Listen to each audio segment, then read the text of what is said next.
বলতে না বলতে এই যে ঘটনাটা আমি বলতেছিলাম, এখন হলো যে চরের উপর এই কি অবস্থা সবার। আজকে আমাদের মিশন হলো চর থেকে একজনকে রেস্কিউ করা। আমাদের বোট সম্ভবত রেডি, আমাদের ঢাকা হয়েছে যাওয়ার জন্য। পূর্ণিমা কিনা আজকে শিওর না, বাট পূর্ণিমার মতো একদম সুন্দর একটা চাঁদ আছে, সামনে রাত হয়ে আছে। আরও যে বাকি যারা আছে তারা অলরেডি এই যে বোটের দিকে যাইতেছে। একটা অ্যামেজিং জার্নি হবে ফুলে। এইখানে আছে আমার পুরো টিম। যান যান ভাই। আরে ভয় পাইতেছেন কেন ভাই, চলেন।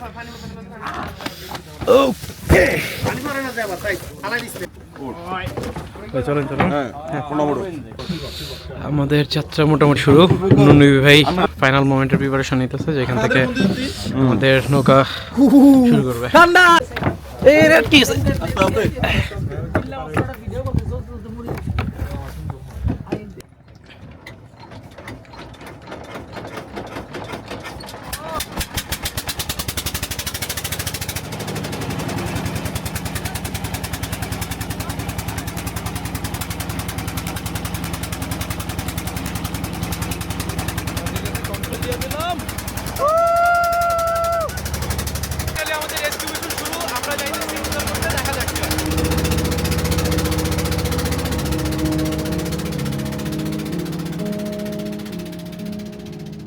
রাত্রির ট্রেন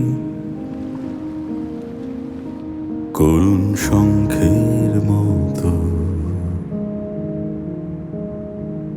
মায়ের মুখে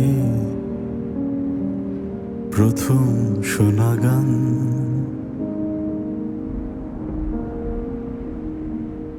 জন্মাবধি একটা অন্ধ নদী, ডুকরে কাঁদা মুক্তি দিল গান। এ হাওয়া আমায় নেবে কত দূরে, এ হাওয়া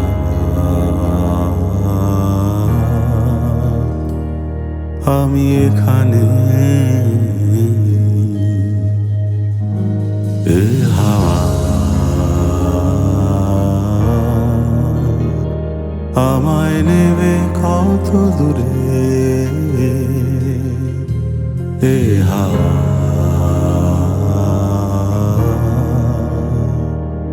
আমি এখানে। আপনি যে ভয়ে আসতেছিলেন না, কই শীত কই? হ্যাঁ শীত নাই, তো ওই যে আমরা দেখতেছি এই যে পিছনে এই যে এই চটটা, এইখানে হলো যে ভাই ওয়েট করতেছে, মানে তার কাছে যে টর্চ লাইট আছে এই টর্চ লাইট দিয়ে আমাদের সিগন্যাল দিতেছে। তা ফাইনালি তারপরে লোকেট করতে পারছি। আর আমি এখন যে জায়গাটা আছি এটা কিছুটা ডেঞ্জারাস একটা পয়েন্ট। এই যে জায়গাটা এখানে ফিল যত ভালোই হোক জায়গাটা ডেঞ্জারাস, কারণ চর যেহেতু সামনে আশেপাশে, তো নৌকা যদি কোনোভাবে কোনো মাটিতে আটকে যায় তাহলে সেক্ষেত্রে ভালো করতে হবে, হইতে পারে পানিতে পড়ে। তো এটা খুব ডেঞ্জারাসই বলা যায়। বলতে না বলতে এই যে ঘটনাটা আমি বলতেছিলাম, এখন হলো যে চরের উপরে হয়ে গেছে। আমাদের বাস আছে, এই বাসের সাহায্যে এলো আমাদের এখান থেকে সরাইতেছে। এই যে আমরা আবার যাওয়া শুরু করবো হোপফুলি। আচ্ছা, এই ঘটনাটার কারণ হলো শীতকালে মোটামুটি পানি একটু কমই থাকে এখানে।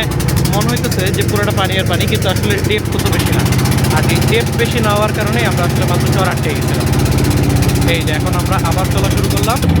চোর যত কাছাকাছি চলে আসতেছে তত তাড়াতাড়ি আমার এটাও মনে হইতেছে যে ভাই আর কিছুক্ষণের মধ্যে আমাদের আবারও ফিরে যেতে হবে, কারণ এই যে নিতে আসার জন্য লাস্ট 1 ঘন্টা ধরে মাঝি খুঁজে পাওয়া যেতেছিল না।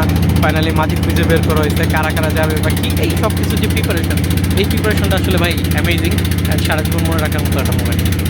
আমরা কিন্তু অলমোস্ট পৌঁছে গেছি আমাদের কাছ থেকে। এই আমরা দেখতে পাচ্ছি যে এখানে আমরা লাইট ফিটের মধ্যে যারা আছে, এইখানে আমাদের সিগন্যাল দিতেছিল এখান থেকেই।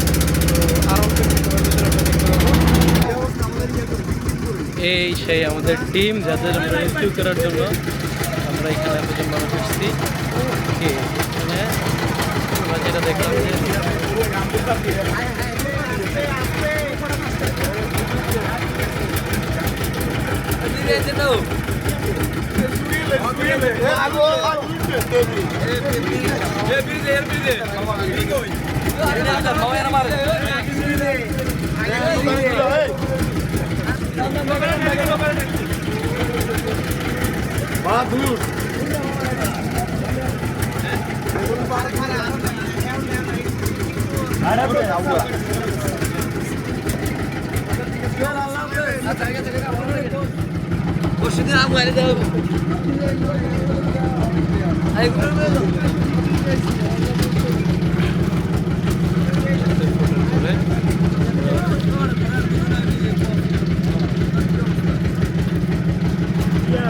ঠিক আছে ঠিক আছে টাটা ভাই টাটা।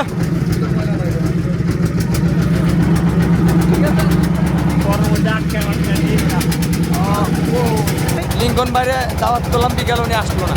আচ্ছা তারপরে আরো ওই যে অনেকের দাওয়াত করছে বিকেল আসে না, একটা ভেড়া নিচে 13 কেজি গোস্ত হয়েছে, ওরা আসলে তো একসাথে খাইতে পারছে। যারা আসে নাই মিস করে ফেলছে।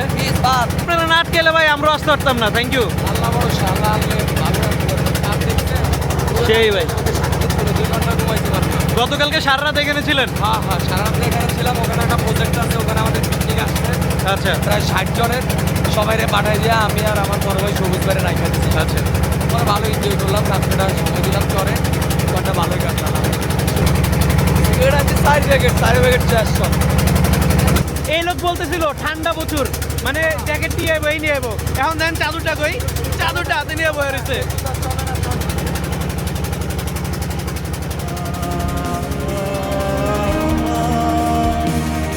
আমি এখানে এ হাওয়া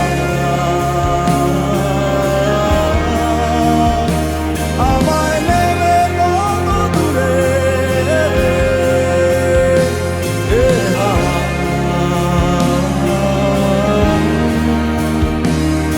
আমি এখানে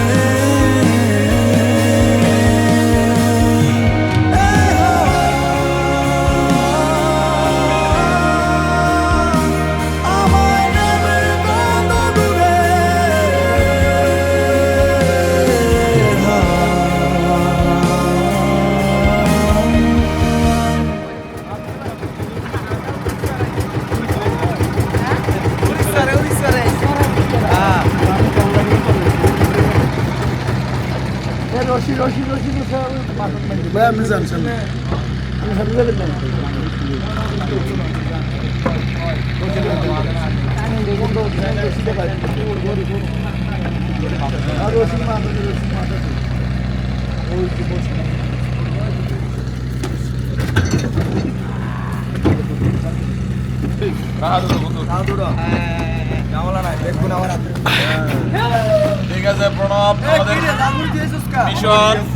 আমাদের mission complete. Officially rescue mission শেষ। আমরা যাদের জন্য গিয়েছিলাম তারা সবাইকে নিয়ে আমরা চলে আসছি। ভাই সব বন্ধ হয়ে গেছে দেখেন, এইখানে আশেপাশে আমরা যাওয়ার সময় যে বাইক রেখে গেছি সবগুলো, এই সব বন্ধ হয়ে গেছে। প্রচুর শীত লাগতেছে, বাট বেস্ট পার্ট যেটা যে এখানে আজকে কুয়াশা না পড়ার কারণে আমরা এত সুন্দর করে পুরো জিনিসটা ডকুমেন্ট করতে পারছি। আর এই যে পুরো মোমেন্টটা, এই পুরো মোমেন্ট আসলে একটা মনে রাখার মতো বিষয়।